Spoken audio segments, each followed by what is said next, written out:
আসসালামু আলাইকুম। প্যানাসিয়া পাবলিকেশনের হিসাব বিজ্ঞানের দ্বিতীয় ক্লাসে সবাইকে স্বাগতম। গতদিনের মতো আজকেও তোমাদের কাছে অনুরোধ থাকবে, তোমাদের বন্ধুদের মাঝে ক্লাসটা অবশ্যই এখনই শেয়ার করে দিবা এবং তোমার যারা কি বলা হয় কাছের বন্ধুবান্ধব রয়েছে সবাইকে অবশ্যই মেনশন দিবা, ঠিক আছে? তাহলে সবাই মিলে আমরা আজকে শিখবো। কি বললাম? সবাই মিলে শিখবো, ঠিক আছে? একা একা শিখে কিন্তু খুব বেশি কি বলা হয় করা যায় না আসলে, হ্যাঁ, নিজেকে যাচাই করা যায় না। এজন্য বন্ধু বান্ধব যত বেশি হবে তুমি বুঝতে পারবা তোমার কম্পিটিশনের লেভেলটা কেমন থাকবে, ঠিক আছে? এজন্য বেশি বেশি শেয়ার করে দিবা এবং মেনশন করবা, দেখবো তাহলে তুমি বুঝতে পারবা যে তুমি কি এগিয়ে গেছো নাকি তোমার বন্ধু এগিয়ে আছে, ঠিক আছে? আচ্ছা, ওকে, আমরা আজকে হিসাব বিজ্ঞানের 2 নম্বর ক্লাস নিয়ে কথা বলবো। আমরা গত লেকচারে শিখছিলাম হলো হিসাব বিজ্ঞানের বেসিক কনসেপ্ট নিয়ে। আজকে আমাদের আলোচনার বিষয় হলো হিসাব বিজ্ঞানের যে কি বলা হয় প্রক্রিয়া আছে সেই প্রক্রিয়া নিয়ে।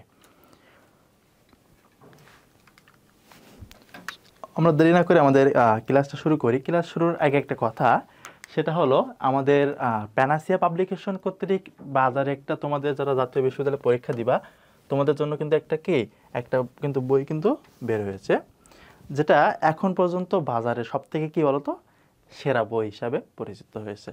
এই বইটা কিন্তু অল্প সময়ে বাজারে যেতে না যেতেই খুব বেশি কি জনপ্রিয়তা পেয়েছে। কেননা বাজার যতগুলো বই আছে তারা যেভাবে উপস্থাপন করছে বা যত শর্টকাট দিচ্ছে অনেকেই আবার মানে কি বলা হয় গত বছরের এবার চালিয়ে দিয়েছে। বাট প্যানাসিয়া পাবলিকেশনের যারা রাইটার সবাই কিন্তু ঢাকা ইউনিভার্সিটির টিচার, ঠিক আছে? ঢাকা ইউনিভার্সিটির ছাত্র যারা এখানকার টিচার তারা কিন্তু বইটা খুবই বিশ্লেষণ করে লিখছে।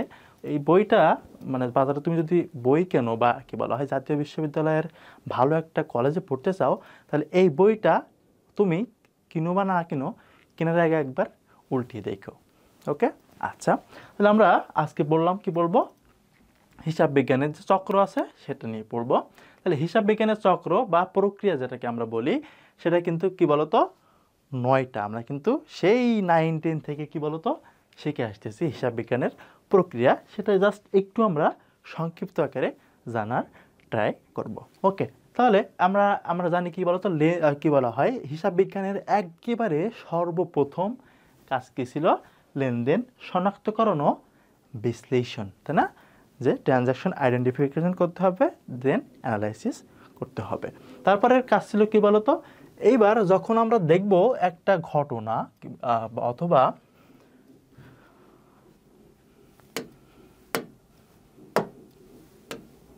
যখন আমরা একটা ঘটনা পাবো যখন আমরা ওটাকে আইডেন্টিফাই করব যে এটা কি আর্থিক ঘটনা নাকি অনার্থিক ঘটনা, যখন আমরা এটাকে আর্থিক ঘটনা হিসাবে কিংবা লেনদেন হিসাবে শনাক্ত করতে সফল হব, যদি এটা আর্থিক ঘটনা হয়ে থাকে তখন আমরা সেটাকে কী করি বলো তো 2 নম্বরে এসে জাবেদাভুক্তকরণ করি।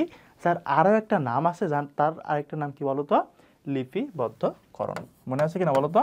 লিপিবদ্ধকরণ, ঠিক আছে? আচ্ছা, এই তোমরা মাঝে মাঝে এই নামগুলো একটু জেনে রাখবে। এই জন্য পরীক্ষায় কিন্তু ওই দেখা যায় যে প্রশ্ন খুবই সহজ দিবে কিন্তু অপশনে বিকল্প নামগুলো ইউজ করে। মনে করো যে এখানে জাবেদাভুক্তকরণ না দিয়ে দিল লিপিবদ্ধকরণ, তখন কিন্তু তোমরা একটু প্যাসে পড়ে যাইতে পারো বা একটু কনফিউশন কিন্তু তোমার ভেতরে কি ক্রিয়েট হতে পারে। এজন্য অবশ্যই বিকল্প নামগুলো একটু মনে রাখার ট্রাই করবা।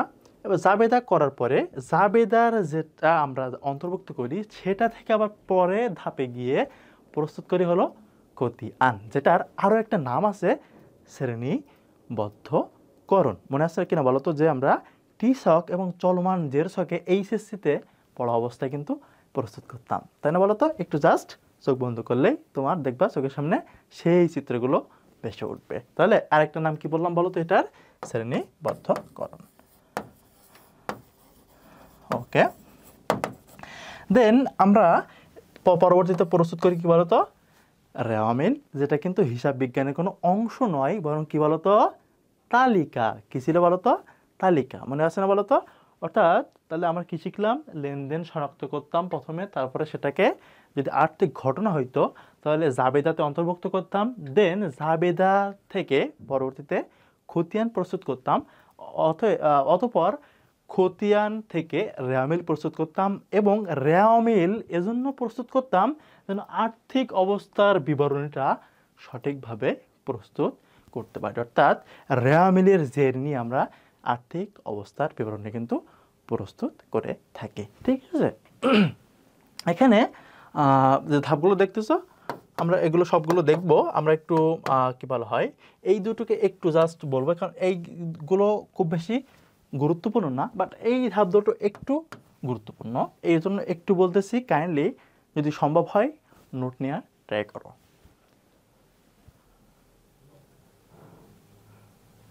সমাপনী দাখিলা, তাই না? সমাপনী দাখিলা এবং সমাপনী পরবর্তী রেওয়ামিল বা প্রারম্ভিক দাখিলা, এটা একটা নাম হলো প্রারম্ভিক দাখিলা। এটা থেকে মাঝে মাঝে একটু প্রশ্ন আসে। হ্যাঁ, প্রারম্ভিক দাখিলা। তাহলে সমাপনী দাখিলা আমরা জানি হিসাব কত প্রকার বলো তো ভাইয়া? 5 প্রকার: সম্পদ, আয়, দায়, ব্যয় এবং মূলধন, তাই না?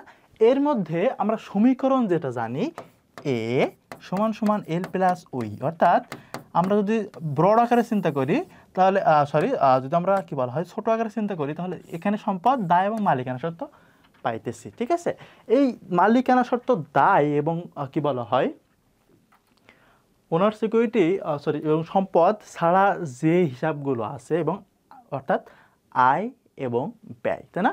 কি আছে বললাম? আয় এবং ব্যয়। তাহলে প্রতি বছরের আয় ব্যয়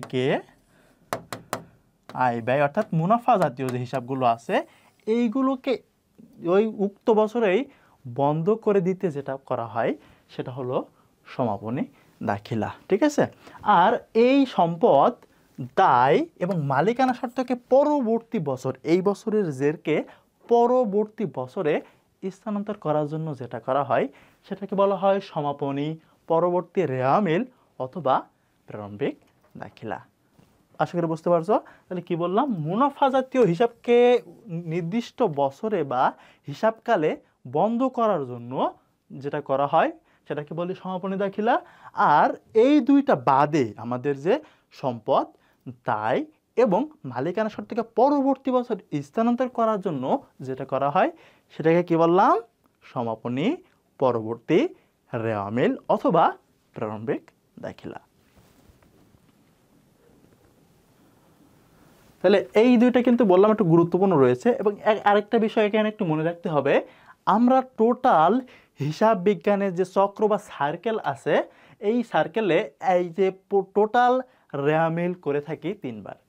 একবার করি শুধু সাধারণ রেওয়ামিল, একবার করি কি বলতো সমন্বিত রেওয়ামিল, এবং আরও একবার করি সমাপনী পরবর্তী রেওয়ামিল। তাহলে পরীক্ষায় মাঝে মাঝে একটু টিচার দেখতে চাই যে আসলে ছাত্ররা কেমন পড়ছে, জাস্ট বলে দেয় যে হিসাব চক্রে কতবার রেওয়ামিল প্রস্তুত করা হয়। তাহলে উত্তর কত হবে বলো তো? 3 বার। ওকে, আচ্ছা, তাহলে একটু আমরা সামনের দিকে এগিয়ে যাই, দেখি।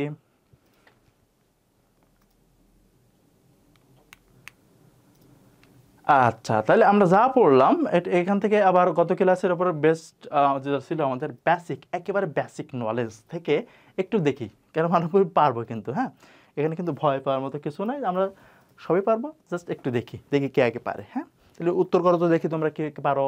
তাহলে আমাদের প্রশ্নটা হলো পুঞ্জীভূত অবচয়। কি বললাম? পুঞ্জীভূত অবচয় একটি কি, এটা কি বলো তো? আয়, ব্যয়, দায় নাকি বিপরীত সম্পত্তি? দেখি কে পারে। ফয়সাল, গুড। ফয়সাল অ্যান্সার করছে বিপরীত সম্পত্তি। ইশরাক মাহমুদ অ্যান্সার করছে কি? ব্যয়। আচ্ছা ইশরাক, তোমার উত্তর কিন্তু হয়নি ভাইয়া, ঠিক আছে। আসিফ খান অ্যান্সার করছো কি? ব্যয় না তো এটা, একটু দেখো, একটু লক্ষ্য করতে হবে। আমরা বিপরীত হিসাব কিন্তু পড়ছিলাম, মানে যেই হিসাবের মাধ্যমে ওই উক্ত হিসাবের মেইন হিসাবটা হ্রাস পায়। অর্থাৎ আমি সাপোজ কোনো কিছু ক্রয় করলে কি হয়? ব্যয় হইতেছে। এখন আমি যদি ক্রয় করে মালটা পছন্দ না হওয়া বা বিভিন্ন কারণে যদি ওটা ফেরত দেই তখন কিন্তু আমার কি হইতেছে? ওই ব্যয়টা কমে যাইতেছে। তাহলে কি ওইটাকে কিন্তু আমরা ব্যয় কমে যাচ্ছে বলে আয় হিসাবে কাউন্ট করতে পারবো না। কি বললাম? আয় হিসাবে কাউন্ট করতে পারবো না, বরং ওটাকে কাউন্ট করব বিপরীত ব্যয় হিসাবে। ঠিক তেমনভাবে এই যে পুঞ্জীভূত অবচয় যেটা, এটাকে কিন্তু আমরা কি ব্যয় হিসাবে কাউন্ট করতে পারবো না। কিন্তু শুধু যে অবচয়, প্রতি বছর যে অবচয়টা হয়, আমি একটু ব্যাখ্যা করি। দেখো যে এক বছরে যেটা হয় এটা হলো শুধু অবচয়, বাট একাধিক বছরের যে অবচয় তার যে সমষ্টিটা, এটাকে বলা হয় পুঞ্জীভূত অবচয়। সাপোজ 3 বছরের অবচয়, তাহলে এই যে 3 বছর অবচয়ের সমষ্টি, এটাকে বলবো পুঞ্জীভূত অবচয়। বাট এক বছর যে অবচয়টা হয় প্রতি বছর হিসাবকালে, সেটাকে বলা হয় শুধু অবচয়। আশা করি বুঝতে পেরেছ। ওকে, তাহলে এইবার বলি, তাহলে আমাদের উত্তর কি হবে বলো তো ভাইয়া? পুঞ্জীভূত অবচয় একটি বিপরীত সম্পত্তি। কি বললাম বলো তো? বিপরীত সম্পত্তি বা প্রতি হিসাব অথবা কন্ট্রা অ্যাসেট। মনে থাকবে? আশা করি মনে থাকবে। ওকে তানভীর, হ্যাঁ বুঝতে পারছো? Okay good, thank you. Riyan, হ্যাঁ ওকে গুড। তাসমিয়া, হ্যাঁ okay thank you, welcome. Okay, আচ্ছা এবার বলতেছে, দেখো ভাইয়া 2 নম্বর প্রশ্নে অনুপার্জিত আয় বা রাজস্ব হিসাব। তাহলে আয়কে আমরা আরো একটা ভাবে বলি রাজস্ব। কি বলি বলো তো? রাজস্ব। তাহলে অনুপার্জিত, অনুপার্জিত, তাহলে ভাঙো, অনু উপার্জিত, উপার্জিত। তাই না? এবার ভাঙা যায় না? আমরা একটু ওই বাংলা, আমরা তো অ্যাকাউন্টিং এর ছাত্র, আসলে বাংলা এভাবে পড়ি না, তারপরেও যা মনে আছে ওই ছোটবেলায় পড়ছিলাম সেই আলোকে। তাহলে যে আয়টা এখনো আমার উপার্জন হয়নি, কি বললাম? আয় উপার্জন হয়নি, কিন্তু কি টাকাটা নিয়ে নিচ্ছি। তাহলে আমরা কিন্তু পরীক্ষায় 19 পড়তাম বাচ্চাদের মতো যে অগ্রিম আয় দায়, অগ্রিম ব্যয় সম্পদ। মনে পড়ে কিনা বলো তো? একটু রিকল করার ট্রাই করো। তাহলে অনুপার্জিত আয় মানে যে আয়টা আমার এখনো হয়নি, কিন্তু আমি আগে থেকে রিসিভ করছি, অর্থাৎ এর জন্য উক্ত ব্যক্তি প্রতিষ্ঠানকে বা পক্ষকে একটা সেবা ইন ফিউচারে আমাকে প্রোভাইড করতে হবে। তাহলে এই যেহেতু তৃতীয় পক্ষের একটা দাবি আমার কাছে থেকে গেছে, কেননা আমি তার থেকে টাকাটা নিয়েছি, তাহলে এটাকে আমরা কাউন্ট করব কি হিসাবে বলো তো? দায় হিসাবে। ঠিক আছে? তাহলে এই যে বলতেছে অনুপার্জিত আয়, এটা কিন্তু আমাদের কি দায়। কি বললাম বলো তো? দায়। ওকে, দেখি এবার নেক্সট প্রশ্ন কে পারে। যে বিক্রয় বাট্টা হলো, দেখো আমি কিন্তু ওই পুঞ্জীভূত অবস্থায় দিয়ে তোমাদের বুঝিয়েছিলাম, ওখানে একটা এক্সাম্পল দিয়েছিলাম। কে পারে এবার অ্যান্সার করতে? রাকিব, গুড। ওকে, তারপরে অ্যান্সার করছে কে? ফয়সাল, শামিম, রানা। ওকে মাশাল্লাহ। মেয়ে আছে একজন দেখতেছি, কি সাবরিনা খাতুন। আচ্ছা গুড, সাবরিনা খাতুন। ওকে,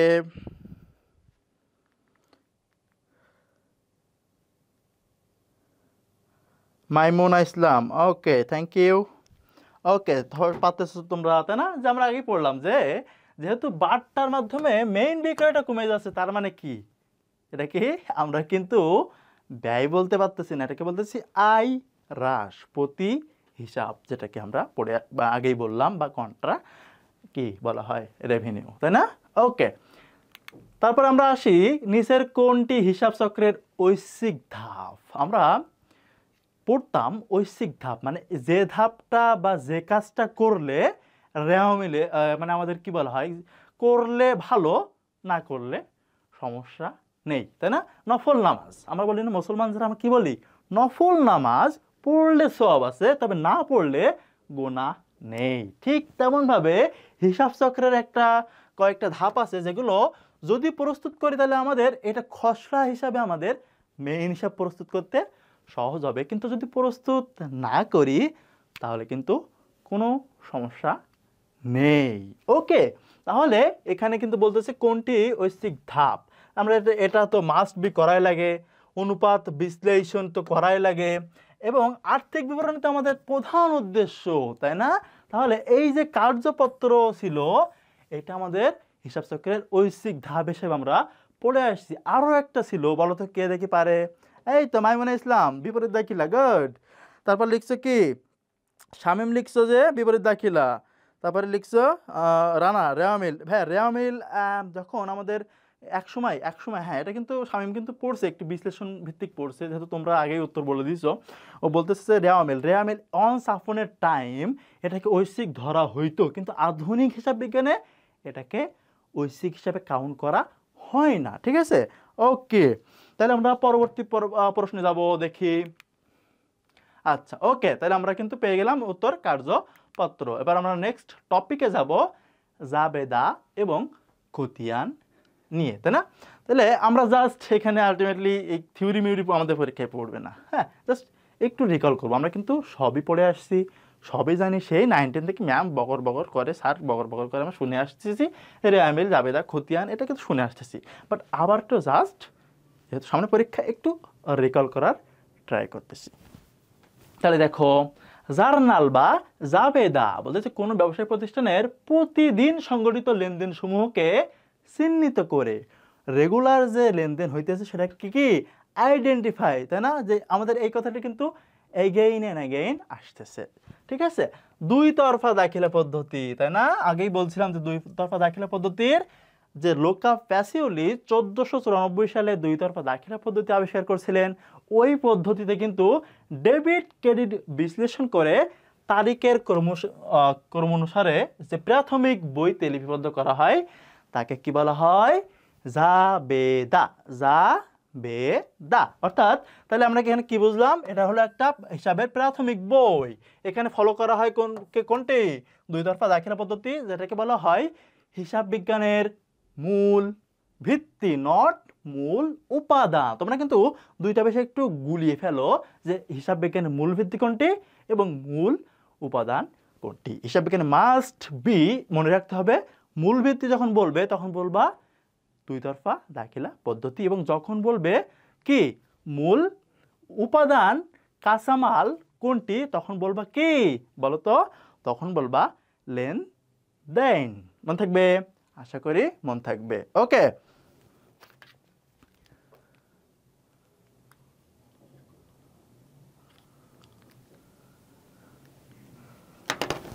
ওকে, এক মিনিট।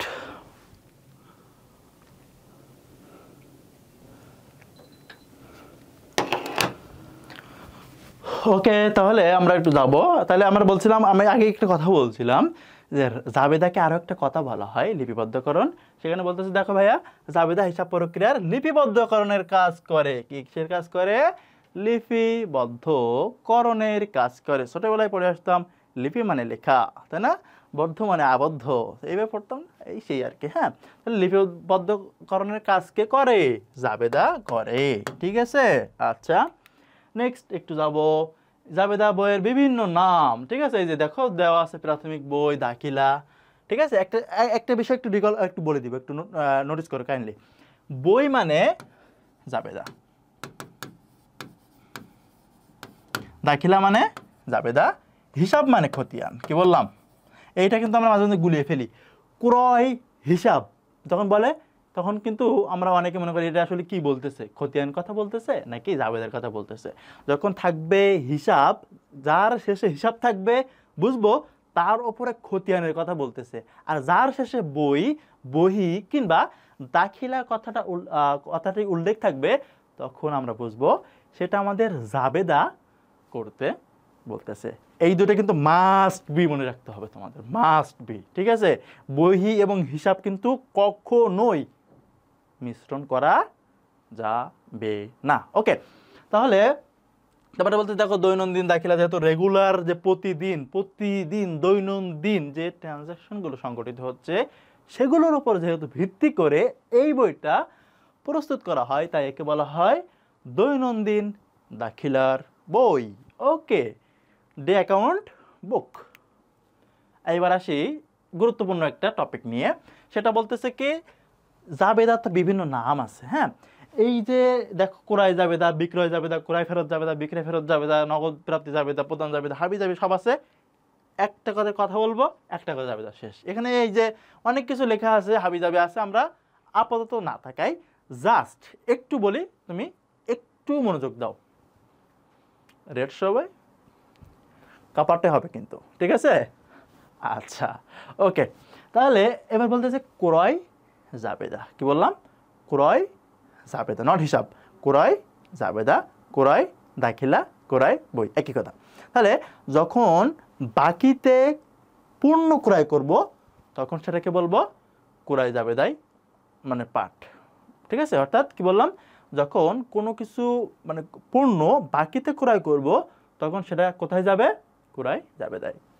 তাহলে শর্ত পেলাম দুইটা। নাম্বার ওয়ান কি বলতো, অনলি ধারে এবং সেটা অবশ্যই পূর্ণ হওয়া লাগবে। তাহলে প্রথম ক্রাইটেরিয়া ছিল ধারে হওয়া লাগবে, দ্বিতীয় ক্রাইটেরিয়া বা শর্ত ছিল অবশ্যই আমার প্রোডাক্ট হওয়া লাগবে। যদি সে ফ্রিজ ব্যবসায়ী হয় তার জন্য কি ফ্রিজ কি পণ্য, আবার যদি মুদিখানার ব্যবসায়ী হয় তার জন্য ফ্রিজ কি সম্পদ, তখন কিন্তু হবে না। এই জন্য মাঝে মাঝে কিছু প্রশ্ন করে যে একজন কম্পিউটার ব্যবসায়ী ক্রয় হিসাবকে এই করলেন, তখন আমরা একটু গুলিয়ে ফেলি। কিন্তু যিনি কম্পিউটার ব্যবসায়ী তার জন্য কম্পিউটারটা কী ছিল ভাইয়া, প্রোডাক্ট ছিল, তাই না? তাহলে কিন্তু এইভাবে গোলানো যাবে না। তাহলে বললাম যে ক্রয় জাবেদার মেইন ক্রাইটেরিয়া হলো এটা শুধু ধারে হলে হবে না, অবশ্যই সেটা পণ্য হওয়া লাগবে। ধারে সম্পদ হবে না, নগদে পণ্য হবে না। তাহলে ধারে এবং পণ্য হওয়া লাগবে, তবেই ক্রয় জাবেদায় অন্তর্ভুক্ত হবে। ঠিক আছে কিনা? ওকে, এবার আসি বিক্রয় জাবেদায় একদম সেম কাজ, ধারে প্লাস পণ্য বিক্রয় করলে সেটা বিক্রয় জাবেদায় আসবে। এবার আসলাম ক্রয় ফেরত। তাহলে ধারে ক্রয়কৃত পণ্য ফেরত আসছে, মানে ফেরত দিয়েছি আমি। ঠিক আছে, ধারে ক্রয়কৃত পণ্য ফেরত দিলাম, তাহলে কোথায় লিখবো, ক্রয় ফেরত জাবেদায়। ঠিক আছে, আচ্ছা। এবার বলতেছে বিক্রয় ফেরত জাবেদা। তাহলে বিক্রয় করছিলাম বাকিতে, পণ্য বাকিতে বিক্রয় করছিলাম, সেটা ফেরত আসছে বা এসেছে, সেটাকে অন্তর্ভুক্ত করবো কোথায়, বিক্রয় ফেরত জাবেদায়। মনে থাকবে না? ওকে, তারপরে বলতেছে দেখো নগদ প্রাপ্তি, নগদ প্রদান। তাইলে নগদ প্রাপ্তি মানে কি, নগদ পাইলেই হবে ভাই, যাই হোক না, নগদ পাইছি মানে হবে সেটা, সে পণ্য সম্পদ যা আসে আসুক, সমস্যা নেই, টাকা পাইছি কিনা মেইন কথা হলো এইটা। তাহলে নগদ যা পাবো সবগুলো আসবে কোথায়, নগদ প্রাপ্তি জাবেদায়। নগদ যা দিব সে যাই হোক না কেন, সকল প্রকার লেনদেনে সবগুলো আসবে কোথায়, নগদ প্রদান জাবেদায়। This is the main concept of this topic. Okay, এখানে বিভিন্ন কথা, এই উৎস দলিলটা তোমরা একটু দেখে নিও ভাইয়া। ঠিক আছে, যে মানে কার জন্য কোন উৎস দলিলটা ইউজ হয় এটা দেখে নিও কাইন্ডলি, সময় পাইলে। বুঝতে পারছো? এটা মাঝে মাঝে আসতে পারে, কিন্তু আমি যে জাবেদার বইয়ের নামগুলো তোমাকে বললাম এটা কিন্তু পরীক্ষায় সব থেকে বেশি আসার মতো টপিক। ঠিক আছে, ওকে। এবার দেখো, আমরা একটু জাস্ট জানি যে চালান, তাই না, একটু শিখাই দিব তোমার। দেখো একটা বিষয় বলি, চালান আর পরে দেখবা ক্যাশ মেমো। হ্যাঁ, দুটো সেম বিষয়, অলমোস্ট সেম বিষয়। তাহলে আমি চালানকে একটা কথা শিখাই দিব, যদি বাকিতে ক্রয় বিক্রয়ের প্রমাণ্য দলিল হিসেবে যেটা ইউজ করি আমরা, সেটাকে বলবো ইনভয়েস বা চালান। আর নগদে ক্রয় বিক্রয় করছি তার যে প্রমাণের দলিল সেটাকে বলবো ক্যাশ মেমো। তাহলে একটা বিষয় লক্ষ্য করো, ক্যাশ মেমো, নগদে বিক্রয়। তাহলে ক্যাশ আছে, তাহলে বুঝলাম নগদে বিক্রি করছি বলে তো ক্যাশ হয়েছে, তাই না? তাহলে নগদে বিক্রি করলে তার প্রমাণের দলিল হিসেবে যেটা করব সেটাকে বলবো হলো ক্যাশ মেমো। আর বাকিতে ক্রয় করছি অথবা বিক্রয় করছি তার জন্য যেটা কি বলা হয়, প্রমাণের দলিল হিসেবে ইউজ করা হয়, সেটাকে বলা হয় চালান। This is the main concept, আর কিছু না। বুঝছো? এগুলো ছোটবেলা থেকে শুনে আসতেছি, তারপরও একটু রিকল করতেছি জাস্ট, খুব বেশি ক্রেডিট নিচ্ছি না, কারণ এগুলো শেখানোর মতো কোনো টপিকই না, তাই না বলো তো? হ্যাঁ হ্যাঁ, ঠিক আছে। হা দিচ্ছ কেন, হাসতেছো? আচ্ছা আচ্ছা, বুঝতেছি বুঝতেছি। ওকে ওকে, আচ্ছা আচ্ছা আচ্ছা, হাসি পাইছে। ওকে, থ্যাংক ইউ ফয়সাল। ওকে, আচ্ছা। তারপরে এখানে দেখো বলতেছে যে কে প্রস্তুত করে, হাবি যাবি, যিনি বিক্রেতা অবশ্যই তিনি প্রস্তুত করবেন নাকি। আমি তো আর বলবো না যে ভাই এই নেন আপনার ক্যাশ মেমো। আমি যখন পণ্যটা ক্রয় করবো তখন আমি তো করবো না, যিনি বিক্রি করবে তিনি দিবে। কারণ তুমি যখন হোটেল দিয়ে খেয়ে বলো মামা একটা ভাউচার দেন অথবা একটা ক্যাশ মেমো দেন, চালান, তখন তো উনি দেয় আমাকে, তাই না? এটা কিন্তু আমি জানি আসলে। ঠিক আছে, আচ্ছা, এটা সামনে দেয় তাহলে। একটা কথা বলবো এখানে, যে এই যে কী বলা হয়, ক্যাশ মেমোটা 3 কপি প্রস্তুত করা হয়। হ্যাঁ, এই প্রশ্নটা মাঝে মাঝে আসে। হ্যাঁ, যে কী বলা হয় যে ব্যবসায় কয় কপি ক্যাশ মেমো প্রস্তুত করা হয়? 3 কপি। জেনারেলি জেনে যাবো, প্যারা নেই, 3 কপি, অনলি 3 কপি। ওকে, ভাউচার, কি বললাম, ভাউচার। এবার আমি এটা এভাবে মনে রাখতাম, ঠিক আছে, আমি ক্রেতা বাকিতে ক্রয়কৃত পণ্য ফেরত দেওয়ার জন্য যা প্রস্তুত করব সেটা কি বলো? Debit note. হ্যাঁ, সেটা ডেবিট নোট। আচ্ছা, এখানে বলতেছে দেখি, আয় ব্যয় বাচক লেনদেনের সমর্থনে সংরক্ষিত লিখিত দলিলকে ভাউচার বলা হয়। ডেবিট ভাউচার ক্রয় ও বিভিন্ন পদার্থ ব্যয়ের প্রমাণস্বরূপ, আর ক্রেডিট ভাউচার তাহলে আমরা সারা জীবন শিখে আসছি একটা বিষয়। ঠিক আছে, একটা বিষয় সারা জীবন শিখে আসছি, কি বলতো, যে কি বলা হয়, আয় তো অলওয়েজ কি ক্রেডিট উদ্বৃত্ত প্রকাশ করে, আর ব্যয় কি অলওয়েজ ডেবিট উদ্বৃত্ত প্রকাশ করে না? তাহলে এই ইজিলি। হ্যাঁ, আর আমি যেটা বলছিলাম ক্রেডিট নোট এবং ভাষা, ওটা কি এখানে আসছে কিনা দেখি একটু। আচ্ছা, ওটা করে বলে দিই যে আমি ক্রেডিট নোট এভাবে মনে রাখতাম, আমি ক্রেতা বাকিতে পণ্য ক্রয় করার ফলে যে পণ্যটা আমি ফেরত দিব আর কি, আমি ক্রেতা বাকিতে ক্রয়কৃত পণ্য ফেরত দেওয়ার জন্য যেটা প্রস্তুত করব সেটা হলো ডেবিট নোট, আর তার বিপরীত যেটা সেটা হলো ক্রেডিট নোট। ঠিক আছে, তাহলে আমি ক্রেতা ধারে ক্রয়কৃত পণ্য ফেরত পাঠানোর জন্য যা প্রস্তুত করব তাই ডেবিট নোট। আমি বিক্রেতা ধারে বিক্রয়কৃত পণ্য ফেরত পাওয়ার জন্য ফেরত কি বলা হয় নেওয়ার জন্য যেটা প্রস্তুত করবো সেটা কি ক্রেডিট নোট। এভাবে হাবিজাবি মনে রাখতে পারো আর কি, ইজি। হ্যাঁ, প্যারা নেওয়ার দরকার নেই। ওকে, ভাউচার, ভাউচার তাই না, আয় এবং ব্যয় লেনদেনের সমর্থনে সংরক্ষিত লিখিত দলিল, তাই তো? আচ্ছা, খতিয়ান, তাই তো, সারা জীবন পড়ে আসতেছে কি, খতিয়ানকে বলা হয় হিসাবের স্থায়ী বই, পাক্কা বই, তাই না? হ্যাঁ, সেই হলো সেই আমাদের খতিয়ান। দেখছো এখানে বলা আছে স্থায়ী বা পাকা বই। কি বই? পাকা বই, যেটা নির্দিষ্ট হিসাবে লেনদেন সমূহ ডেবিট ক্রেডিট বিশ্লেষণ করে লিপিবদ্ধ করা হয়, তাই না? আমরা কিন্তু ওই যে টিশাক ইউজ করি কোথায় কোথায়? খতিয়ানে। আর কোথায় আর একটা ইউজ করি, কি বলো দেখি, মাইমুনা বলো। হ্যাঁ, ফয়সাল বলো দেখি কোনটা ইউজ করি আরেকটা। হ্যাঁ, গুড, চলমান জেরসাক, এই তো মনে আসছে, তাই না? আধুনিকে কিন্তু আমরা চলমানটা ইউজ করি, এটা জানো তো তোমরা, ঠিক কিনা? হ্যাঁ, আমরা কিন্তু আধুনিকে চলমানটা ইউজ করি। আমরা কিন্তু এখন বর্তমানে টি-শার্টটা কি বলে, টি-শার্টটার ইউজ খুব নাই আসলে। হ্যাঁ, আচ্ছা, তাহলে এখানে যে এই যে আসে না, এগুলো লাগবে না, এ ফাও করে লাভ, মাথা নষ্ট করে লাভ নেই। জাস্ট দেখে রাখবা যে লেজার শব্দ থেকে আসছে, এই শব্দ সেই শব্দ এগুলো মনে রাখার দরকার নেই। জাস্ট দেখে রাখবে যে লেজার শব্দ অর্থ হলো খতিয়ান। হ্যাঁ, কারণ মাঝে মাঝে কিছু টিচার থাকবে একটু ভাইব নেওয়ার জন্য ইংলিশে প্রশ্ন করবে, অপশন দিবে লেজার, জার্নাল, এই হাবি জাবি দিবে একটু, এই জন্য এই ইংলিশটা দেখে থাকে একটু। লেজার মানে হলো খতিয়ান। হ্যাঁ, তাহলে এটা আর কি, ঠিক আছে। আচ্ছা, এইবার আসি সাধারণ খতিয়ান এবং সহকারী খতিয়ান। সহকারী খতিয়ান কি বললাম? সহকারী খতিয়ান। দেখো, আমরা যা জানি সবগুলো সাধারণ খতিয়ান, কি বললাম, আর যা শিখছি নগদ, মূলধন, এই সেই সব কিছু কি সেটা হতে পারে দেনাদার, পাওনাদার, সবগুলো কি সাধারণ খতিয়ান। অনেকে বলবে ভাইয়া সাধারণ খতিয়ানের ভেতরে দেনাদার পাওনাদার কীভাবে আসে? হ্যাঁ, অবশ্যই, কেন না। এটা আমরা একটু এখানে যা আছে এভাবে না শিখি, আমরা একটু সহজভাবে শিখি। হ্যাঁ, এই এত ফেরা নেওয়ার দরকার নেই, একটু বলি। হ্যাঁ, তাহলে লাইভে থেকে তোমাদের নামগুলো একটু লিখবো। আমি আমার বিজনেস সাপোজ, হ্যাঁ, আমার বিজনেস নাম হলো SA প্রতিষ্ঠান, শাওন আলিমান প্রতিষ্ঠান। হ্যাঁ, তাহলে SAE দিলাম। হ্যাঁ, তাহলে এবার কি বলে, শাওন আলিমান এন্টারপ্রাইজ সাপোজ। ওকে, তাহলে আমার প্রতিষ্ঠানের কাস্টমার হলো মনে করো যে মাইমুনা। ওকে, তারপরে আছে তোমার ফয়সাল, রাসেল, ঠিক আছে। এবার আমার দেনাদার শামীম, রানা, ইমাম। ওকে, তাহলে আমার এই যে দেনাদার এবং পাওনাদার, ঠিক আছে, যখন স্পেসিফিক ব্যক্তি বলতেছে যে শামীম আমার একজন কি দেনাদার অথবা পাওনাদার, স্পেসিফিক যখন বলতেছি দেনাদার, তার ভিতরে কিন্তু সই মাইমুনা, ফয়সাল, রাসেল সবাই আছে। আবার যখন বলতেছি, হাতে লিখে এত বাজে হয়ে গেল আজকে। আচ্ছা, আবার যখন বলতেছি দেনাদার পাওনাদার, তখন কিন্তু তার ভিতরে শামীম, রানা, ইমাম সবাই আছে, তাই না? তাহলে যখন সেটা হবে একটা সমষ্টি, সেটা হয়ে যাবে সাধারণ খতিয়ানের অংশ।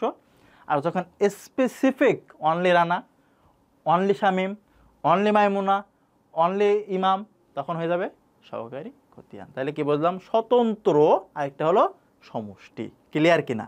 তাহলে স্বতন্ত্র হলে সহকারী এবং সমষ্টি হইলে কি সাধারণ খতিয়ান।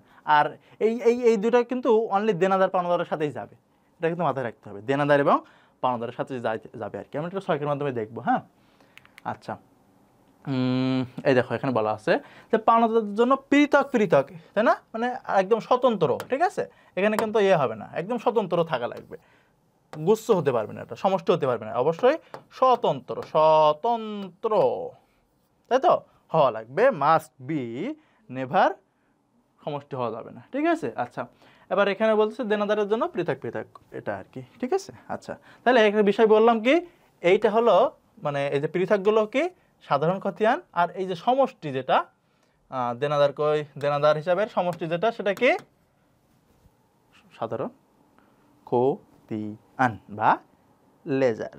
ওকে, আচ্ছা, এবার দেখি কে পারে যে কোনটি লেনদেনের প্রমাণপত্র নয়, লেনদেন করছি তার জন্য ইউজ হয় না কোনটি। কে পারবে দেখি? যে পারবে তার জন্য একটা চকলেট, বাকিতে চকলেট দেওয়া হবে তার জন্য।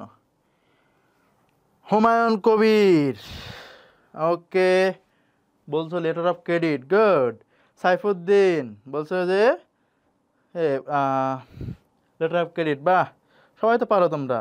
তো বলতেছে কি জানো, তো নাম কি বললা, কঠিন মনে হচ্ছে কেন, শামীম রানা, ওকে। তাহলে সবাই কিন্তু উত্তর দিচ্ছে কি লেটার অফ ক্রেডিট, কারণ আমরা এই voucher, debit note, credit note সবগুলো তো আমরা কি বলা হয় লেনদেনের প্রমাণপত্র হিসেবে ইউজ করি। বাট এই যে লেটার অফ ক্রেডিট, এটা কোথায় ইউজ হয়? আন্তর্জাতিক বাণিজ্যের ক্ষেত্রে ইউজ হয়ে থাকে কি লেটার অফ ক্রেডিট। আমরা বলি না যে ব্যাংক এলসি করতেছে, তাই না, বলি না, আমরা পড়ছি না 19-এর কি বলে ফাইন্যান্স পড়ছি 19-এ, একটু রেকর্ড করো তো, চোখ বন্ধ করো, দেখবে যে দেখতে পাবা। ঠিক আছে, তাহলে এই লেটার অফ ক্রেডিট বা এলসি কিন্তু আমরা আন্তর্জাতিক বাণিজ্যের ক্ষেত্রে ইউজ করি। এটা আমাদের এই যে লেনদেনের কোনো প্রমাণপত্র নয়। ওকে, দেন আমরা একটু দেখবো বিক্রয় বহিতে। কি বললাম? বিক্রয় বহিতে যা অন্তর্ভুক্ত হয়। তাহলে রিকল করো কি বলছিলাম, বাকিতে বিক্রয়কৃত পণ্য। কি বললাম? বাকিতে বিক্রয়কৃত পণ্য। তাহলে বাকিতে বিক্রয়, তারপর বলতেছে নগদে বিক্রয় হবে না, বিক্রয় ফেরত আসবে না, সকল বিক্রয় আসবে না, কারণ সকল বিক্রয়ের মধ্যে নগদ প্লাস বাকি অন্তর্ভুক্ত। ঠিক না? ওকে, তাহলে আমাদের উত্তর কি বাকিতে বিক্রয়। তারপর দেখি, আবার পাইছি এটা ডাবল হয়ে গেছে কেন, আগে তো পড়ে আসলাম। আচ্ছা, এখানে অপশনটা চেঞ্জ আছে। এই যে উত্তর দিছিল যারা, তারা কিন্তু মনে আছে তোমাদের, তোমরা বলছিলে যে হিসাব চক্রের ঐচ্ছিক ধাপ, আগে বলছিল কি কার্যপত্র, আরেকটা বলছিল কি বিপরীত দাখিলা, তাই না? ওকে, এবার বলতেছে হিসাব চক্রের প্রথম ধাপ কোনটি। এবার অনেকেই বলবে ভাইয়া আপনি তো পড়ালেন লেনদেন শনাক্তকরণ এবং বিশ্লেষণ, সেটা তো নাই। এখন এই যে কথাটা বা এই প্রশ্নটা কিন্তু ওল্ড ভার্সনে ছিল, যখন লেনদেন শনাক্তকরণ বা বিশ্লেষণ নামে কোনো হিসাব চক্রের ধাপ ছিল না, তখন শুরু হইতে যাবে দিয়ে। ঠিক আছে, তাহলে পরীক্ষা যখন আসবে তখন দেখবা ওই চারটার মধ্যে সবার মানে কে আছে, হ্যাঁ, ওই চারটার আগে মধ্যে সবার আগে কে। ঠিক আছে, যদি এখানে জাবেদা না থাকতো তাহলে উত্তর কি হয়তো খতিয়ান হইতো। আবার যদি এখানে লেনদেন শনাক্তকরণ থাকতো তাহলে উত্তর কি হয়তো অবশ্যই লেনদেন শনাক্তকরণ হইতো। অর্থাৎ ওই ভিত্তিতে সবার আগে কে, সেই হবে এই ধরনের প্রশ্নের উত্তর। You have to remember that. মনে থাকবে? মনে থাকবে তো ফয়সাল?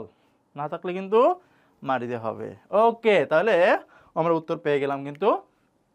আচ্ছা, এবার নেক্সট দেখবো, ক্রয়কৃত পণ্য ফেরত দেওয়া হলে তার জাবেদা কি? ক্রয়কৃত পণ্য ফেরত দেওয়া হলো, তাহলে আমরা আগে ওই ফেরত বাদ আগে আমরা পণ্যটা ক্রয় করিনি, তাহলে বাকিতে ক্রয়কৃত পণ্য ছাড়া তো আমরা অ্যাকর্ডিং টু অ্যাকাউন্টিং আমরা কিন্তু বাকিতে ক্রয়কৃত পণ্য ফেরত দিতে পারি, তাছাড়া কিন্তু ফেরত দিতে পারি না। তাহলে যদি বাকিতে পণ্য ক্রয় করি, সারা জীবন পড়ে আসলাম, ক্রয় হিসাব যেহেতু ব্যয় বৃদ্ধি পাচ্ছে এজন্য ডেবিট, তাই না, বলো তো? এবং আরে কি হয়ে গেল এটা, আচ্ছা, ক্রয় হিসাব ব্যয় বৃদ্ধি পাওয়ার কারণে কি হয়েছে, ক্রয় হিসাব ডেবিট, এবং পূর্দেয় বা পাওনাদার হিসাব কি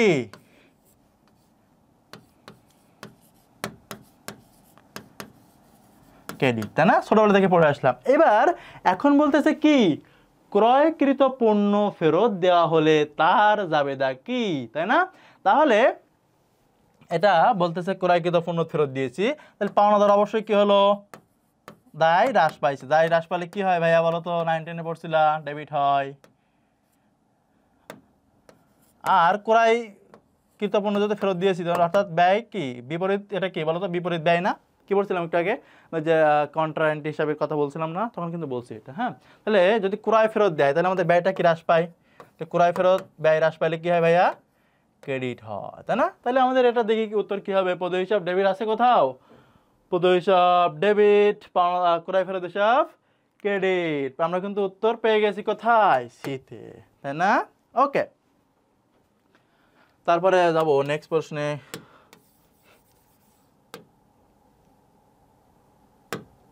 ওকে ভাইয়া, এবার আসি নেক্সট প্রশ্নে। বলতেছে হিসাব প্রক্রিয়ায় জাবেদা কোনটির কাজ করে, আগেই পড়ছিলাম জাবেদা একটা কাজ করে, সেটা কি লিপিবদ্ধকরণ। আর শ্রেণীবদ্ধকরণ তাহলে কে করে বলছিলাম, খতিয়ান। আর সংক্ষিপ্তকরণ কাকে বলা হয়, রেওয়ামিলকে বলা হয়। কি বললাম, রেওয়ামিলকে বলা হয় সংক্ষিপ্তকরণ। আর লিপিবদ্ধকরণ কাকে বলছিলাম, জাবেদাকে, বা জাবেদার একটা নাম কি বলছিলাম, লিপিবদ্ধকরণ। তাহলে উত্তর কি, লিপিবদ্ধকরণ। পরীক্ষায় এটা এই ধরনের হিসাব এখানে বলতে পারে যে খতিয়ানের কাজ কি অথবা রেওয়ামিলের কাজ কি, আসতে পারে না? তাহলে কিন্তু এখানে 3টা প্রশ্ন আমরা পাইতেছি যে যদি খতিয়ানের কাজ বলতো তাহলে বলতাম শ্রেণীবদ্ধকরণ, যদি রেওয়ামিলের কাজ বলতো তাহলে কি বলতাম, সংক্ষিপ্তকরণ। তাহলে এখন বলতেছে জাবেদার কাজ মানে কি, লিপিবদ্ধকরণ। মনে থাকবে না? আচ্ছা, দেখি বুঝছো কে কে, আসলে ক্লাস বুঝছো তো নাকি, একটু বলো তো, রেসপন্স করো তো। ওকে, ওরে তোমাকে তেল দিচ্ছ কেন অনেকে আবার, ভাল লাগতেছে নাকি? ওকে, ভাল লাগলে আলহামদুলিল্লাহ। ওকে, থ্যাংক ইউ। Okay, good. তাহলে নেক্সট প্রশ্নের অ্যান্সার তোমরা দিবা, আমি বলবো না, দেখি কে পারে।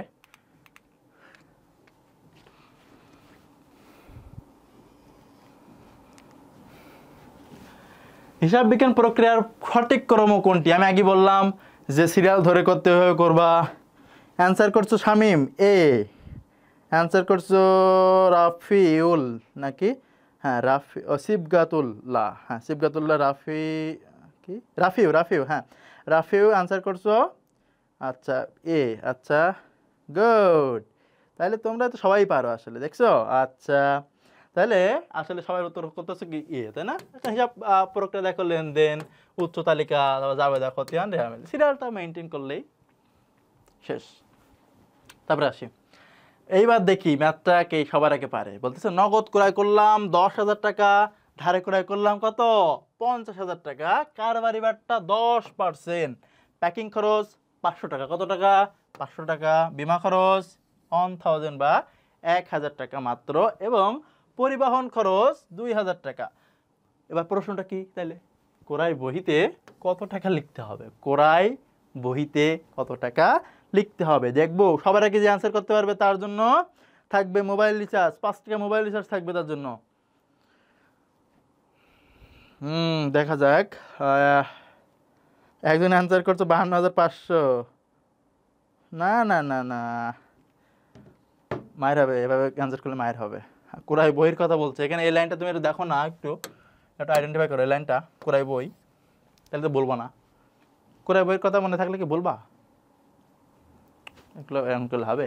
আচ্ছা, লক্ষ্য করো ভাইয়া, একটু লক্ষ্য করো, তাইলে একটু লক্ষ্য করো। হ্যাঁ, আচ্ছা দেখো, তাহলে আমাদের বলতেছে ভাইয়া ক্রয় বই, তাহলে আমাদের শর্ত কি ছিল ভাইয়া, তো ক্রয় বই তো অনলি বাকিতে ক্রয়কৃত পণ্য আসবে, কি আসবে, বাকিতে ক্রয়কৃত প্লাস পণ্য আসবে বলছিলাম। ওকে, তাহলে এইবার এখানে বলতেছে নগদে ক্রয়, তাহলে এটা তো প্রথমবারে বাদ গেল, শেষ।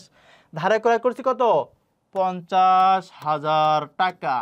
তারপর বলতেছে কারবারি বাট্টা কত টাকা, 10%। আমরা পার্সেন্ট কাটি কিভাবে, যদি 10% হয় তাহলে মানে মূল টাকা থেকে একটা শূন্য কেটে দিলে যেটা থাকে ওইটাই। তাহলে 50,000 টাকা থেকে যদি একটা শূন্য কেটে দেওয়া হয় তাহলে থাকে কত, 5,000 টাকা। এটাকে কি বলবো, কারবারি বাট্টা। তাহলে আমাদের মেইন টাকা কত বলো তো, 45 এত টাকা, 45,000 টাকা গেল।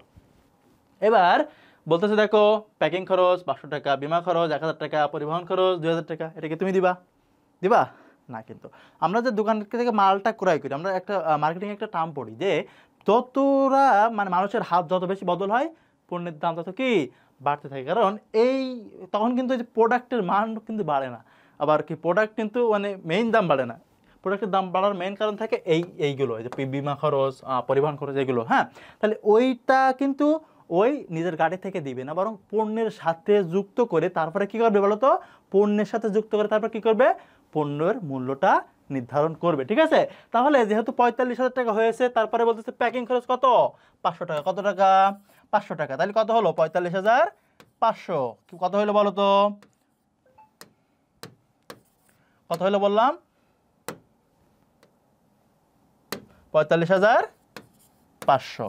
তারপরে লাস্ট কি বলতেছে বলো তো, বিমা খরচ। তাহলে ওই মালটা যে আনবে, আনার সময় যাতে ঝুঁকি মানে কি বলা হয়, যদি মালটা আনার সময় কোনো ক্ষতিগ্রস্ত শিকার হয়, তাহলে যে তার মানে তার এন্ট্রি হিসাবে যে বিমাটা করছিল সেটা ছিল কত টাকা বলো তো, সেটা ছিল 1,000 টাকা। তাহলে এখন কত হলো, 46,500 টাকা।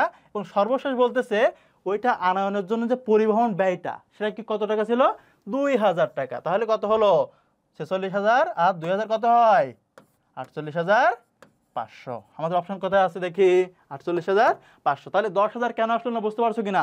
10,000 না আসার মেইন কারণ ছিল এই যে ক্রয় বহি। আমরা কি বলছিলাম, ক্রয় বহিতে অনলি বাকিতে ক্রয়কৃত পণ্য, কি বললাম, বাকিতে হওয়া লাগবে এবং শুধুমাত্র প্রোডাক্ট বা আমার পণ্য হওয়া লাগবে, এর বাইরে কিন্তু ক্রয় বহিতে আসার কোনো সুযোগ নেই। ওকে, আশা করি বুঝতে পারছো।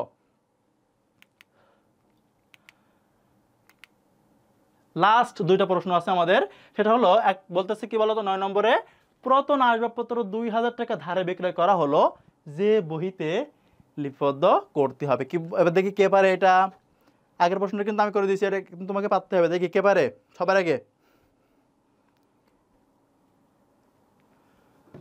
আচ্ছা, অনেকে আনসার করতেছো নগদান বই, এটা কিন্তু না। ঠিক আছে, নগদান বই না, না কিন্তু এখানে এখানে ধারে কথাটা কিন্তু উল্লেখ আছে, তোমরা দেখতেছো না কিন্তু। ঠিক আছে, ধারে কথাটা কিন্তু কি উল্লেখ আছে, এটা কিন্তু লক্ষ্য করতে হবে। আমরা মনে করি যে আসবাবপত্র বিক্রি করলে মনে হয় টাকা আসে, না কিন্তু। ঠিক আছে, তাহলে একটা বিষয় এখানে দেখো, আমরা বলছিলাম যে বিক্রয় বহি উত্তর কেন হবে না, আমি একটু সেটা বলি। উত্তর কোনটা হবে সেটা পরে যাব, উত্তর কোনগুলো হবে কেন হবে না এটা আগে একটু বলি। এখানে বলতেছে বিক্রয় বহি এবং ক্রয় বহি, তাই না? তাহলে আমি এই বইগুলো কিন্তু আগেই তোমাদের অ্যানালাইসিস করছি যে কি বাকিতে ক্রয়কৃত পণ্য অথবা বাকিতে বিক্রয়কৃত পণ্যের জন্য যে বইগুলো হয় সেটা হলো বিক্রয় বহি এবং ক্রয় বহি। ঠিক আছে, আর নগদে বহি কি বলছিলাম, সকল প্রকার নগদ অর্থ আসবেন, সকল প্রকার নগদ অর্থ যাবে। ঠিক আছে, এর জন্য যেটা থাকছিল নগদ প্রাপ্তি, নগদ প্রদান, যাবেদা। তাহলে এর বাইরে যে দুনিয়ার আরো তো অনেক হিসাব হতে পারে, বিবিধ বলি না আমরা, বিবিধ বা এক্সট্রা কিছু বলি না, তার জন্য যাই করি না কেন সবগুলো যাবে কোথায়, প্রকৃত যাবে দায়। মনে আছে কিনা বলো দেখি, মনে পড়ে, মনে করতে হবে। ঠিক আছে, আচ্ছা, লাস্টে বলতেছে কর্মচারীদের উৎসব বেতন কি উৎসব বোনাস দেওয়া হলো, এর জাবেদা কি হবে? এর জাবেদা এখনই তোমরা সলভ করবা, আমি উত্তর আছে দেখা যাবে না, ইমানের পরীক্ষা দিতে হবে একটা। এর উত্তর না দেখে অবশ্যই কমেন্ট করতে হবে, যে পারবে তার জন্য কি মায়ের থাকবে পুরস্কার হিসাবে। ঠিক আছে, না মায়ের না, ভালোবাসা থাকবে। ওকে, ঠিক আছে, ওকে, তার জন্য বুক ভরে ভালোবাসা থাকবে যে এই প্রশ্নটার উত্তর সবার আগে করতে পারবে। ওকে, তাহলে কর্মচারীদের উৎসব বোনাস দেওয়া হয়েছে, আমরা বলি না বেতন দেই এই সেই, একটু মাঝে মাঝে তাদের কি কাজের স্পিড যেন বাড়ে, এজন্য কি দেই, উৎসব বোনাস কিন্তু আমরা দিয়ে থাকি, তাই না বলো তো? তাহলে এর জন্য কি হবে, অবশ্যই উৎসব বোনাস হিসাব ডেবিট যদি হয়, আর কি বলে এখানেই দেখি আমরা, যেহেতু নগদ টাকা দিব তাহলে নগদ তো অবশ্যই ক্রেডিট হবে, আর যে জন্য দিব সেটা অবশ্যই কি ডেবিট হবে, তাই না? তাহলে এইটা দিচ্ছি আমরা বোনাস হিসাবে এবং দিচ্ছি নগদ টাকা, তাহলে এটাকে আমরা কি বলবো, কি বলা যায় এটাকে, দেখো প্রথমে দেখো বলা আছে বেতন ও ভাতা ডেবিট এবং নগদ ক্রেডিট, তারপরে এখানে তো নগদই নাই, নগদই নাই, নগদই নাই, চোখ বন্ধ করলে তো এই উত্তর হয়। আর এগুলো তো হতেই পারবেই না, কারণ নগদ কথায় উল্লেখ নাই। ঠিক আছে কিনা বলো তো? ওকে, তাহলে আজকের ক্লাসটা কিন্তু এ পর্যন্তই ছিল। ঠিক আছে, এরপরে যদি কোনো প্রশ্ন থাকে অবশ্যই মাস্ট বি কমেন্ট করবা, অথবা আমাদের ইনবক্স করলে আমরা উত্তর দেওয়ার সর্বোচ্চ ট্রাই করব। ঠিক আছে কিনা বলো তো? ওকে শামীম, ঠিক আছে ভাইয়া, তোমাদের আসলে অনেক সময় ব্যয় করছো, তোমরা আসলে কি বলা হয়, আসলে অনেক মনোযোগ দিছো, ভালো লাগছে, আশা করি তোমাদের ভালো কিছু হবে, তোমাদের জন্য শুভকামনা থাকবে। ঠিক আছে, আর এই আরও বিভিন্ন প্র্যাকটিসের জন্য তোমরা এনইউ সাকসেস যে বইটা যে কথা বলছিলাম এটা কিন্তু পারচেজ করতে পারো, বুঝতে পারছো কিনা? কারণ এটা কিন্তু বাজারে যতগুলো বই আছে তাই না, তুমি যতগুলো বই আছে একটু কম্প্যারিজন করবে মাঝে মাঝে, ঠিক আছে? কিছু মানে পাইলাম আর নিয়ে নিলাম না, কিন্তু তুমি কিন্তু একটা মানুষ এবং অনার্সে পড়তার মতো মানে কি বলা হয় ক্যাপাবল, মানে সামনে কিন্তু অনার্সে পড়বা, এই জন্য ছোটোবেলার মতো এখন কিন্তু না, যা কিনবা তুমি প্যানাসের বই কিনতে হবে এমনটা না, তুমি বাজারে গিয়ে আগে বইগুলো বিশ্লেষণ করো, তারপর যেটা ভালো মনে হবে সেটা কিনবা, কিন্তু প্যানাসের বইটা অবশ্যই একবার দেখবা, তাহলে বুঝতে পারবা যে এখানে আসলে কি আনা হয়েছে, ঠিক আছে? আর এখানে তো তোমরা যদি এই বইটা কিনে তোমাদের কি বলা হয় ওই প্যানাসিয়ার কি বলা হয় যে ওদের ইনবক্সে যদি নক করা হয়, তাহলে তুমি এখানে কি বলো তো কি বলা হয় জাস্ট বইটা কিনবা, কিনে বইয়ের নামটা লিখে একটা ছবি তুলে দিবা প্যানাসিয়ার ইনবক্সে, তোমাকে ওরা একটা সিক্রেট গ্রুপে অ্যাড করবে, যেখানে তুমি 40টা ফ্রি ক্লাস, 150টি ফ্রি এক্সাম এবং স্পেশাল কিছু ক্লাস ফ্রিতে পাবে, একদম ফ্রিতে। আবার এই বইয়ের ডেলিভারি চার্জও কিন্তু সম্পূর্ণ ফ্রি। সুতরাং যদি তুমি ভালো মানের একটা প্রস্তুতি নিতে চাও স্বল্প সময়ে, তবে তোমার জন্য বেস্ট হবে বলে আমি মনে করতেছি প্যানাসিয়ার বইটা। কথাই নাই, বরং কাজ একটু মিলাই নিও। ওকে, ঠিক আছে, তোমাদের সবাইকে ধন্যবাদ, দেখা হবে ইনশাল্লাহ নেক্সট ক্লাসে। আজকে পর্যন্ত আল্লাহ হাফেজ।